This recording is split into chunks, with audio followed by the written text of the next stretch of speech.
Welcome to BigCountryPreps.com. I'm Evan Ridd, and this is the Capital Farm Credit Wednesday night podcast, our weekly look at the area athletic scene, what happened last week, and what's going on this week. I'm here with my partner, Dan Youngblood, via Zoom. And tonight, Dan, we're talking realignment. And we've got 5 guests with us tonight. We've got Matt Fanning from Jim Ned. We've got Russell Lucas from Sweetwater. We got James Morton from Eastland. We got Mike Reed from Gordon, and we've got Chris Hagler from Anson, 5 of the most experienced and successful coaches in the big country. Yeah, and 5 guys who have been through this process many, many times in the past. So it's going to be fun talking to them about realignment. Obviously, this is a fun time of year for guys like us, a stressful time of year for coaches, but an exciting time of year for basically everyone who enjoys following high school sports. This is the time when all of our schools are going to learn who's going to be their district mates the next several years, kind of get an idea of what their regions are going to look like and kind of their paths to playoff runs and future playoff runs. So a lot of excitement. There's kind of a Christmas morning dynamic to it, and that there's always a little bit of a surprise. No one ever guesses these things correctly. So, there are going to be some surprises when those packets get opened on Thursday morning. So a really exciting time. I'm excited to talk to these 5 guys. These are guys that, like I said, have been through this many times, and I'm sure we'll have some interesting things to talk about with this process. Before we jump into this week's show, we need to thank our primary sponsor, Capital Farm Credit, with offices all over Texas, including Stanford and Abilene. Buy your own slice of Texas. With Capital Farm Credit, together, we're better. And with that, on realignment day, I'm almost as nervous as the coaches are. Every year, I go down there and I sit and watch as they open their packets and start wheeling and dealing and making the last second changes. I always got the feeling that a lot of them are just glad to get it over with so they can start, because football coaches are planners, and that unknown factor, I think, bugs them, and they like to at least know what they're up against and start the planning process and get this behind them. Yeah, I think you're probably right. For a lot of these guys, it is a relief when that day ends and you have a full non-district schedule to go with your district slate. But I think the big thing about this that some people may not realize is that the planning for this starts, way in advance. These coaches will go into into realignment morning with as many games as they think they need already filled out for that non-district portion of their schedule. And then there will be obviously some late adjustments, and there will always be some surprises that'll kind of force them to do maybe a little bit of scrambling. But these guys have done a lot of legwork going in. So you just kind of hope that your plan A sticks. And if it doesn't, you better have a plan B and a plan C and sometimes a plan D. I mean, I remember one time, and this is one of my more memorable, realignment morning stories was back covering Wiley quite a bit with Coach Hugh Sandifer at the time, where he had kind of built his non-district schedule with a lot of the 4As around the area. This was before they split the divisions, before the season. They'd put all the 4As together and you'd split it after you found out who made the playoffs. But I remember, he had set some schedules with, a Graham, with the Brownwood, with the Big Spring, thinking I may get put in a district with a couple of these, but I'm not going to be put in a district with all of them. And then as it turns out, you wake up on realignment morning and you got Wiley, Sweetwater, Snyder, Big Spring, Brownwood, and Graham all in that same district.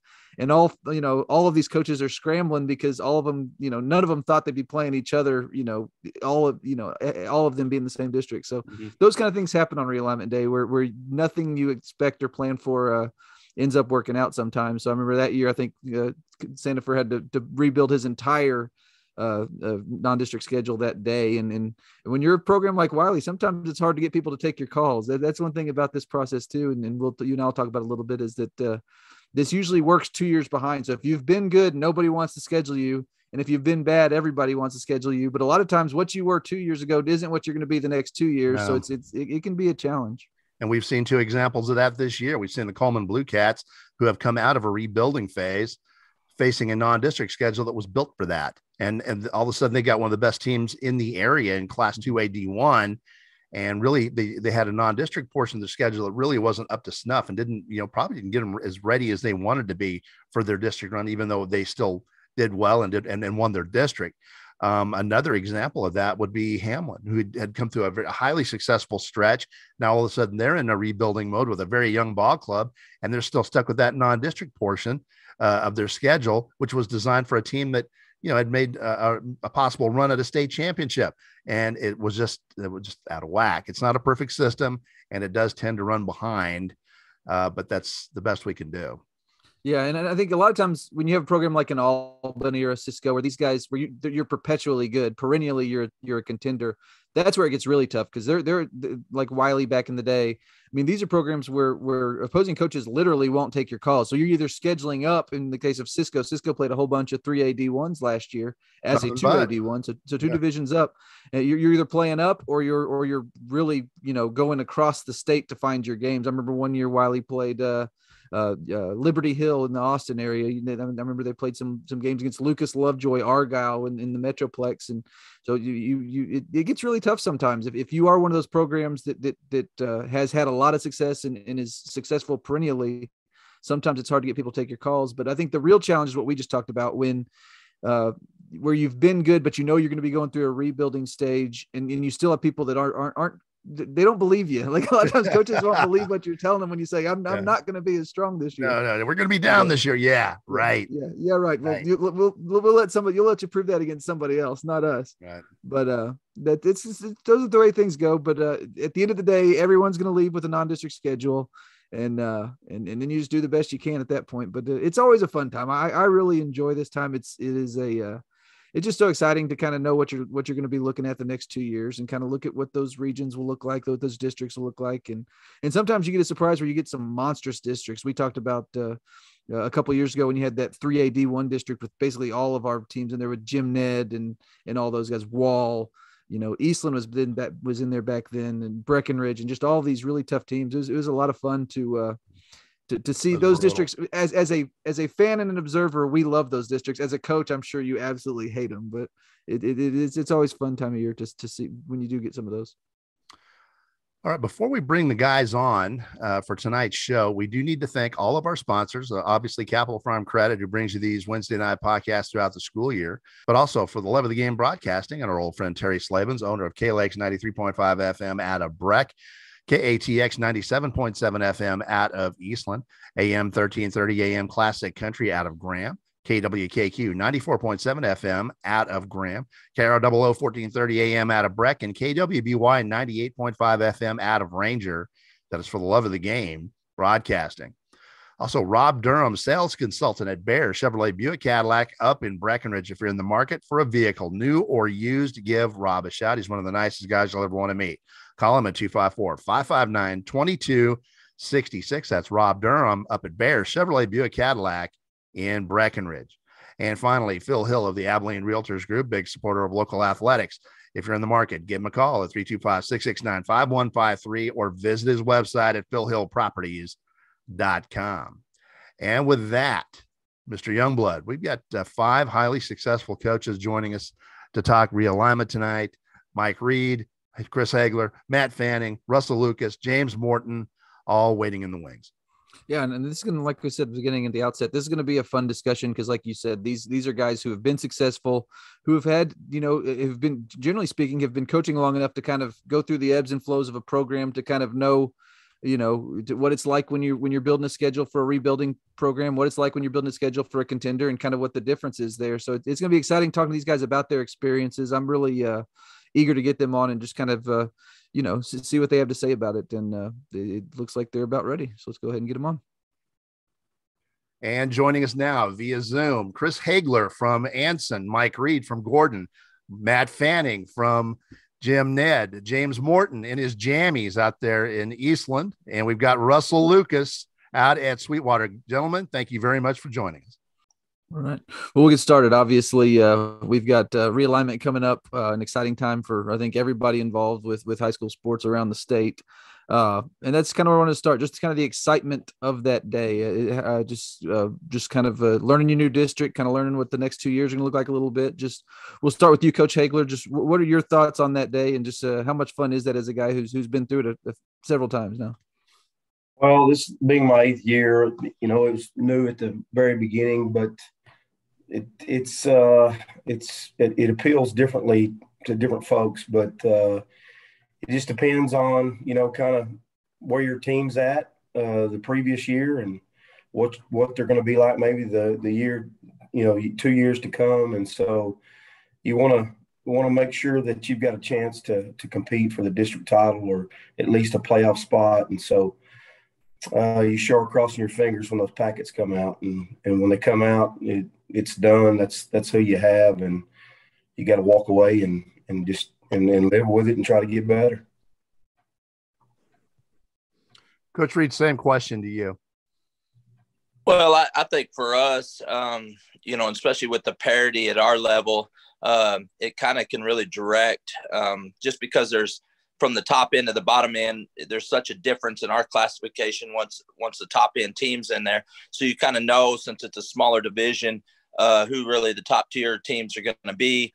And a lot of times realignment can make two powerhouses play sometimes in the second round of the playoffs right away and things like that. So trying to see a little bit the direction and path of the preparedness of what you're going to have to be doing and getting your team ready for versus a late season run or maybe an early playoff run of kind of which way you're going to go. And then obviously a team sometimes on the I-20 corridor, are you going to be going in the east or the west direction, which from a personality standpoint, when you're talking off season and talking some of the things that mentally you got to get your community and kids prepared for is a huge difference of whether you're going east or west. Coach Fanning, same question. Yeah, I mean, I don't know that. I think excitement's probably the word, not fun. But I mean, there's a lot of nerves and anxiousness goes into it every year. Every 2 years. Who you're going to match up with. I think both Coach Reed and Coach Hagler hit on the high points of that. It can change the way you plan. It can change the way you see where your playoff picture goes. For us, we're kind of in the especially this go around the jumping off point for everybody. So it's up in the air as far as trying to figure out where we're going to be. And I think just you're excited to see where the pieces are going to fit every time you get to go to that meeting. Coach Morton, tell us about the excitement of realignment day for you. Yeah, it's definitely interesting. I never have been a stockbroker, but I kind of equate it to, when they ring the bell to start the Wall Street deal and all that stuff. It used to be before the internet when you just had the packets. There's a mad dash and everybody's running, and then they start shouting, "I need a game 1, I need a game 3," and it's just, it's pretty chaotic there. And now with the internet, it's changed the handout of the packet, but it's a real rush there for 30 minutes till you figure it out, and then you think you got your schedule, and then you look, and the team you had week 4 is now in an 18 district, and now you're scrambling, and you're laughing at everybody else scrambling 2 minutes ago, and now you're scrambling yourself. So it's definitely exciting for sure. Coach Lucas, same question. Okay. I always enjoy it because I get to be in the same room with these guys, a lot of times, and we don't always get to do that very often, coaching school and regional meetings. So realignment's always fun. We all get to see each other, and so I enjoy that. It has helped us that the UIL as releasing those numbers early. It has helped us in scheduling. So that being prepared is a little easier to do because when you were, it wasn't too long ago when you were 2A or 3A, you didn't know till you got in the playoffs who was going to be Division I or Division II. And so I couldn't schedule. If I was in Hamlin, I scheduled Anson. Well, we might be in the same district. And once they came out with the 2 divisions and they go ahead and release those numbers, it does make the scheduling a little bit easier ahead of time. And so I feel like we're more prepared now than when I first became a head coach. But it is exciting. We're in a part of Texas to where we never know which direction we're going to go. The time that 13 years I was in Hamlin, we went all the way out to Plains. We went all the way up to Seymour and up by Wichita Falls with Petrolia. We were down back when Gorman and those guys were 11-man. We were out east with those guys, Albany and Ranger, Gorman and that group. So we can all of us in this conversation tonight know that we're kind of on the edge of West Texas, and they can send us in any direction. So the only thing I know for sure about it is that nobody knows. It's a really well kept secret, and there's always anxiety that goes with it of not knowing. You guys are planners, habitual planners. That's the way football coaches are. So I'm guessing you go into realignment day with a plan A, a plan B. We'll start with you, Coach Hagler. When you go into realignment day, I mean, do you kind of go in with a game plan, get your ducks in a row? You really do the best you can. You line the dominoes up the way you picture it, the way you want it. You know, I'm fortunate enough right now. I've got 5 weeks, the first 5 games filled out. They're not exactly like I want it. There's a couple in there that are quite a ways travel, but you run into those problems, all the time. You hope to get that first 5, to me, in my opinion, get that first 5 worked out. And then if you end up in an 18 district like we're projected to, then you're going to have to, drop a couple in weeks 5 and 4. But, it definitely helps at getting everything going and calling around. And even, I made it a point this year when we played people to meet up with the head coach after the game and say, hey, we still on for next year, or, hey, can you play? And so you just kind of troubleshoot the best you can and then go from there. Same question to you, Coach Reed, but with you as a former 6-man coach and a former you're a current 6-man coach, but you're a former 11-man coach also. Is it tougher? Which is tougher, 6-man or 11-man on realignment day? Oh, 6-man without a doubt, just because when I was in Hamilton, we were able to bounce through classifications. We were able to go from a 2A to 3A to even a small 4A if we felt like that, the teams allowed. So the number is almost 3 times the amount of numbers that you get to choose between when finding opponents. In 6-man, we're limited to only classification A, 105 schools. And then because of the parity difference between teams that are trying to schedule that may be in the bottom, well, they're not going to mess with anybody up at the top. So then you cut that number in half. And then the teams in the middle only really want to play the teams in the middle and the lower, and then throw one team that's good in the top. And then the teams that are in the top, they either all have to battle each other and then see each other again in the playoffs, beat up, because nobody really down in the bottom or will play them, and they can only mess with the teams in the middle. There was one year that my superintendent at Throckmorton, we had already traveled 5 hours to Follett and to Fort Davis in the same year on the scheduling. And he just thought I was just doing it for joy rides to see the size of how big Texas was. And then we went to Brenham all in the same year. And so I was getting some heat from the scheduling aspect. And I said, I tell you what, here's the schedule. You can do it. And I let the superintendent do it that year. And then after about a day of doing that, he handed me back the paper and said, hey, I'll never say another word and get a pay raise, by the way. Coach, how do you get all your ducks in a row? Coach Fanning, how do you get your ducks in a row prior to realignment day? I mean, I think because nobody wants to play Jim Ned, right?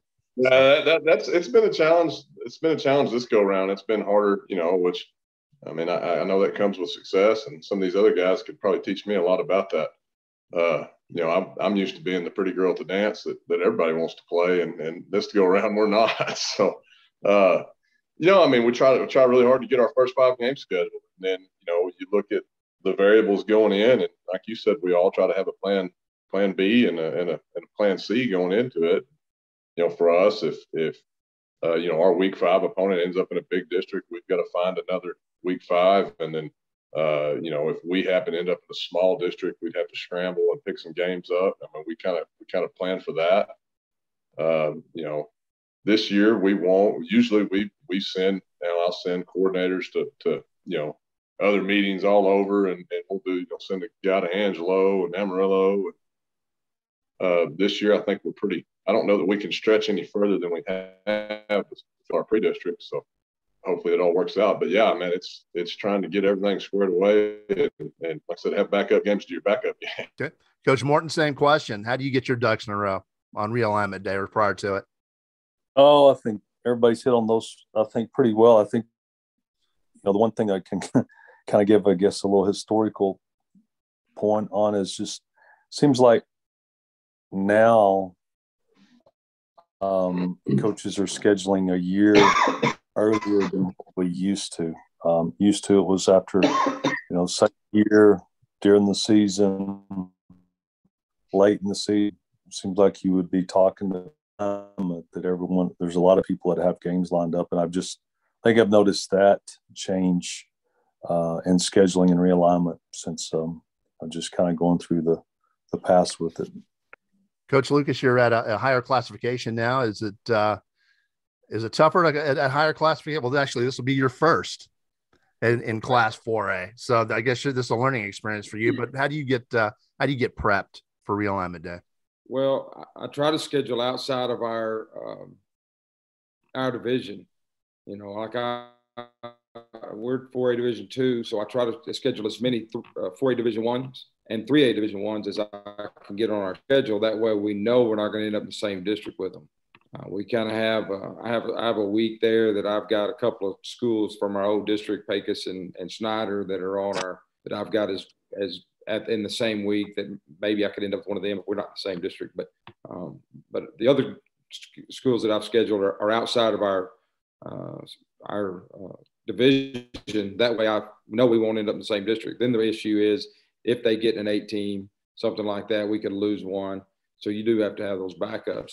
And, going in as far as a plan goes, it just depends on what kind of team we're going to have. There was a cycle there when I was at Hamlin that we had been really good, and we were fixed to go through a pretty down cycle with a bunch of young kids.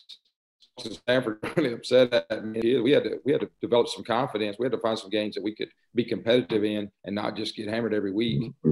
So we could develop that competitive nature, and not because sometimes those young kids, if you just go in there and every game you're getting hammered, it's hard to build that confidence in them. And so there's been years that I've been on that end, like some of these guys have talked about, that it's difficult to look those guys in the face and say, I can't play this year. And then when you have those teams like Coach Fanning's had, it is, you stand around, you're looking around, and the only people that are standing there wanting to play are the Brocs and the Walls and those teams that are at the top of their game. And so it provides some challenges, but I think you've got to kind of plan for what the team that you're going to have and try to take care of your kids as best you can.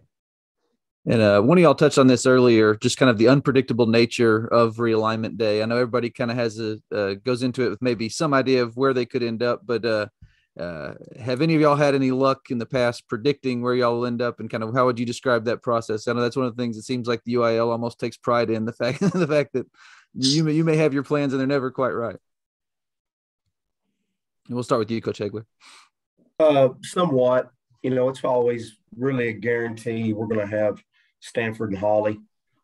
Past that, you just don't know. This year, Haskell's dropping down, so it's not. We're either going to go, to me, one of two directions. We'll go north, or we'll go back all the way up and down, north and south, and we'll reach Coleman and Cisco, and which I don't know about all that, but it'll be a really tough district if that happens, and that could end up being an 18 district. But anyway, there's lots of predictions out there, but it's always certain that we'll keep Holly and Stanford in there. Coach Reed, same question. I've in Throckmorton, it was the one year I just knew we were going to be in the West and just had everything lined out and had my whole schedule done. And of course, in my younger years, and then all of a sudden we ended up in the East, and the West at that time was just a murderer's row of just probably in the top 10 teams. 8 of the top 10 teams were in the West, and we just knew that's where we were going to go. And then UIL somehow put us in the East, and just lucky fortune of how that was. We didn't have to go to murderer's row to get us to the state championship game. And then the following year, after playing in the state game, we thought, well, okay, this is how it's going to be. We're going to be in the East. And then they put us in the West. And then we had to go through murderer's row there to get back to the state game. So I just gave up after that. I didn't care. It didn't matter to me. Just once I knew who realignment was out, once I knew who the top dogs were, that's just who we started preparing for in the offseason. Coach Fanning, how much luck have you had predicting the outcomes of these realignment days? Well, I'll tell you what I like to do is I like to get my big map of the state of Texas, and I get my dry erase marker out and I circle everything. I get my thumbtacks and my yarn, and I'm pretty consistent. pretty consistently wrong. So I gave up a long time ago. I can't ever figure it out. We've gone as far as, you know, making bets on it in the field house. You know, I've never been right. So I'm kind of like Coach Reed. I gave up trying a long time ago. All right. Same question to you, Coach. How much luck have you had in the past predicting what was going to be the outcome on Realignment Day? None. I usually don't put much effort into that. I used to get a kick out of Pat Corcoran over in Monday. He would call me and he would tell me why his prediction was going to be right and whose district he was going to be in and where I was going to be. And I would just laugh and laugh because it was never right. And hey, I got the honor of drawing him. What? Well, yeah. But on here too, tell you he caught the biggest fish in the room too. I mean, he's always caught the biggest fish. Yeah, that's because he fishes more than any of us. Shoot, I had to get out of. I had to get the year they put us in there with Rawls. I had to get my phone out and look up where Rawls was. I didn't. That's how out of touch I was with where we were going that year. I didn't even know. The first year I was in there with Crosbyton and Rawls, I wasn't even sure where those two towns were. And then we were in with Plains. I knew where Plains was because I drove through there a couple times going to Ruidoso. But sometimes you just can't you can't outguess them. Sometimes they'll be exactly, you know, some old familiar district that you've been in before, and then the next thing you know, you're with a group of people you've never even played before. So sometimes you're even in a different region. So we're just on that line here where we live in this part of Texas that we can just pretty much go anywhere. So I don't waste my energy trying to predict it. Coach Morton, do you even bother trying? No, I don't. But what always wears me out is the guys that call you and say, well, what do you think they're going to do? I stopped trying to guess a long time ago, and all we are is wasting time talking about it because obviously something that we don't have a whole lot of control of. So I don't focus a whole lot on that. I think just like what we said earlier about guys taking care of their business and trying to get a plan A and a plan B together. So you got some things ready to go, but there's really no way of knowing how it's all going to turn out. I was really young starting out, and the first year we were in the same district as our previous alignment. So I kind of thought it was always going to be that way. And then the next time I was in Freona and we gained Perryton, and we went from a 16 district to an 18 district. And that really opened my eyes to how crazy the realignments were always going to be from there going forward to the 10-team district we had when we were 6A with the Monterreys and the Midlands and Odessas and San Angelos and Amarillos. So seen a little bit of them all. There was one unfunny realignment story when they put Wall and Eastland and Jim Ned and Breckenridge all in the same district a few years ago. That was not funny. No, it was not. Gentlemen, thank you very much for your time. We appreciate it. Good luck on Realignment Day. Let's hope that Santa brings you something nice in the stocking instead of a lump of coal. And we'll see you out there on Thursday morning. You guys. Have a good night. All right. Thank Appreciate you. you. And that was Mike Reed, Chris Hagler, Matt Fanning, Russell Lucas, and James Morton, 5 of the most successful coaches in the big country. And we want to thank those guys for their time, and we want to wish them the best of luck on Realignment Day. We'll be out there joining them and seeing how this all unfolds.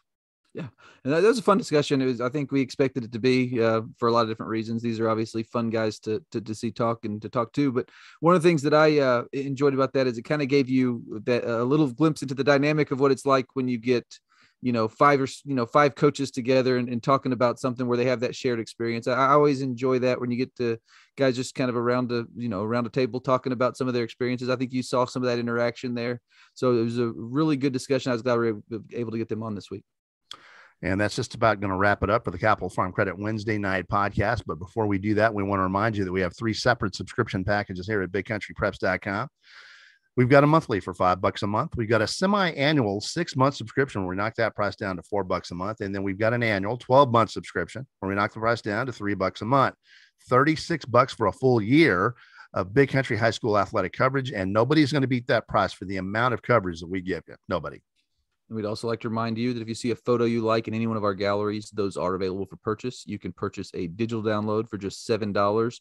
We also have some keepsakes and prints available, so make sure you check those out. As you scroll into the site, you will notice pretty quickly that we take a lot of photos from these games we are at. It's something we enjoy doing and something we are very proud of here at bigcountrypreps.com.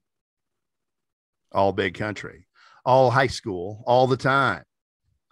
Welcome home.